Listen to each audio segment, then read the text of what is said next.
What is a stroke? Stroke is a devastating disease affecting 17 million victims worldwide. It is a leading cause of adult acquired disability. Stroke is a medical emergency. Do not wait. The longer you wait, the more damage happens to the brain.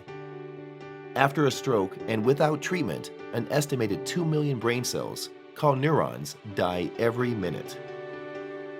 It is often said that time is brain.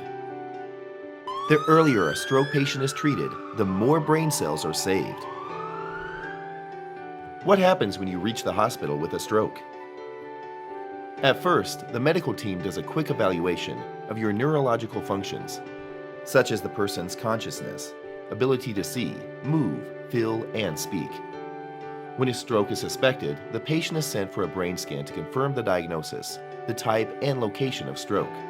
A medical staff will obtain blood samples to be analyzed in the laboratory. Some patients may need urgent interventions such as surgery or other treatments to save life. Those who arrive early enough may be eligible for thrombolysis with a clot-dissolving medication.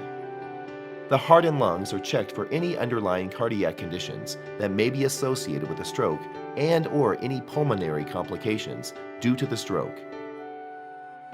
Once the urgent problems have been attended, and depending on test results, the medical team decides on specific treatment. Treatment of acute complications, setup of supportive care, prevention of other complications, or control of the cardiovascular risk factors to prevent another stroke from happening. Strokes may not always be the same for all patients. So how exactly do strokes occur? Stroke is the result of a permanent damage to a part of the brain due to an inadequate blood and oxygen supply in this area. This may be caused by blockage or rupture of a blood vessel inside the brain.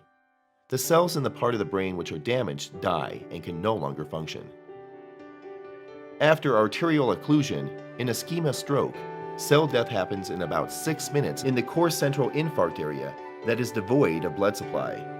Within the infarcted tissue, a cascade of processes occurs that are toxic to brain cells. Soon after, fluid starts to accumulate, leading to edema or swelling. Around the core of infarction, there is an area called the penumbra, wherein the brain cells are stunned but remain viable for several hours. They may recover and survive if treatment is initiated early enough. The damage to the brain leads to impairment of neurological functions. The different areas of the brain are connected with different organs and body functions they control. For example, perception of pain and heat depend on an area of the brain different from visual perception, or speech, or emotions, or movements controlled by other specific areas. In summary, stroke disconnects the brain from the part of the body or function it controls by breaking the connections. Depending on which connections are broken, impairments after a stroke may involve motor, cognitive, speech, sensory, and/or visual functions, among others with varying degrees of severity. The main goal of rehabilitation is to achieve the best level of functional recovery and autonomy for conducting our usual activities of daily living. So what can we expect from natural recovery and rehabilitation? Some patients with minor strokes may recover spontaneously over time, but many would still need help in executing daily activities even 6 months after a stroke, such as walking, moving about, bathing, or dressing. With an intensive rehabilitation program, most of the natural potential for neurological recovery may be attained in the first 3 months. About 5% of patients only continue to recover for up to 1 year after a stroke. Motor power may improve over time, although this may not be synonymous with recovery of functions.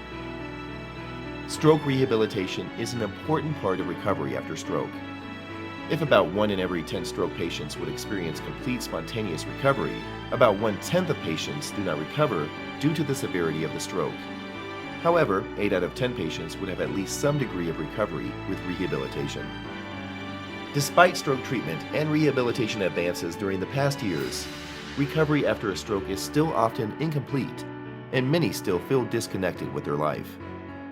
To know more about what can be done today in addition to rehabilitation, take a look at our next video and discover how can you help the brain repair itself and reconnect.